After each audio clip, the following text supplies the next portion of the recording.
20% of farm acres are farmed at a loss. There's a lot of opportunity.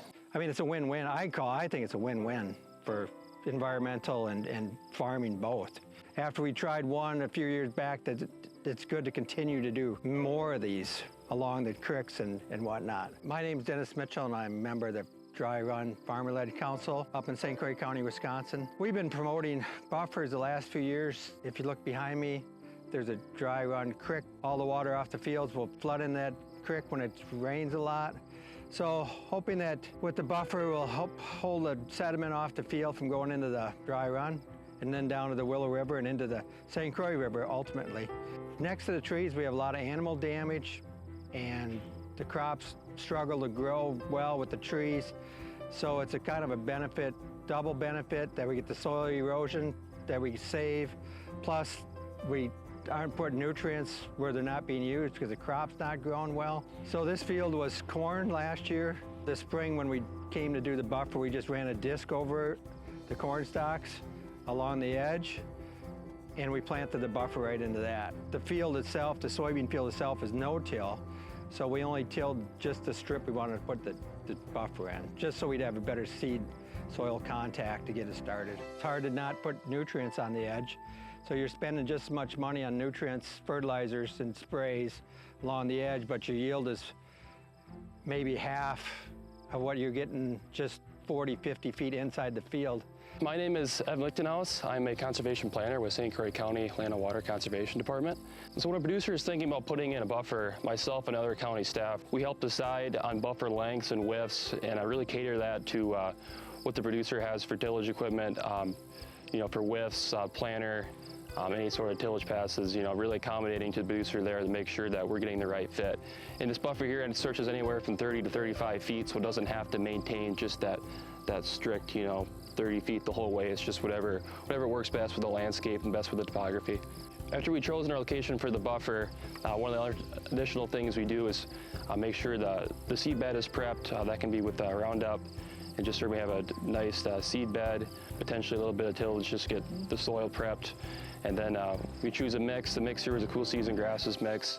Works well for the producer. It's easy to maintain. We also get some wildlife and especially the water quality benefits from the reductions. When calculating reductions, we take in factor the soils, the slope, and current land use.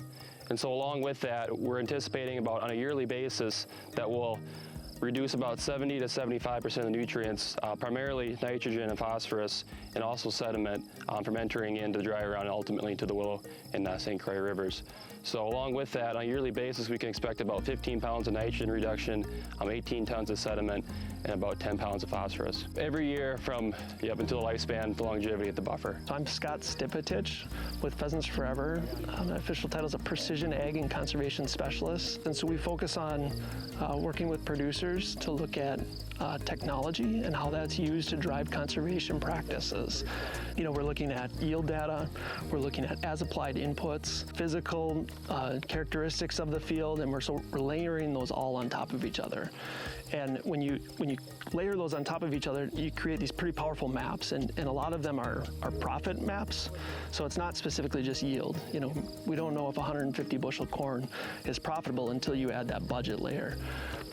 So the end product is that profit map that we're then able to look at those areas that are losing revenue over multiple years of history and say, well, what can we do differently, and start to build out solutions and different scenarios like this buffer strip that we're standing on today, and how does it work economically for the farmer. So it's very much driving at the business decisions of a farm versus any kind of wildlife or environmental benefits, at least initially. So Pheasants Forever has long been in the business of supporting farms in rural communities. We know that healthy wildlife populations exist on farms. A lot of the species that we love, so pheasants is an obvious one, but white-tailed deer and wild turkey and whatnot, they're edge specialists. And so they're gonna really make their hay where the cropland agriculture and woodlands intersect. And so we know that if we can have a farmer that's profitable, that can maintain resilience in his community, we can have healthy populations. The other thing is 85% of Wisconsin is privately owned.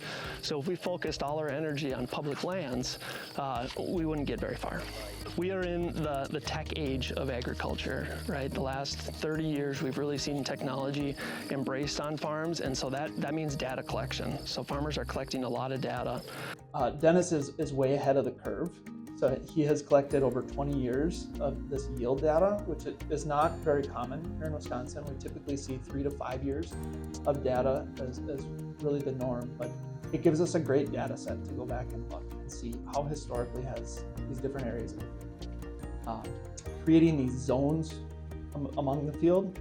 And then once we have an idea of kind of where is the most extremes of the field, we can start to zone out or redefine boundaries of that field. So taking this one field that was like 70 acres and starting to draw out smaller areas. This field was very profitable. So he was making roughly $300 an acre over that 4 years of history. Most people would stop there and say, this field is profitable, I'm going to continue doing the same management and make money. But by taking that buffer, we can now compare how did that buffer perform to the rest of the field. And so on that 3.7 acres, in the corn years, Dennis was making about $100 an acre profit versus the rest of the field, which was at about $310, $311 an acre. So a third of the profit. On the soybean years, so that same zone, so he was profiting about $60 total per acre per year for 4 years on the field as a whole. That buffer, however, at 3.7 acres, was losing about $75 an acre. So year over year, it was losing money on that outside, which is about a break even when you average the two together or look at the rotation as a whole, 2-year rotation. Along the edge where the animals and stuff, they always take the yield way down. Economically, it makes total sense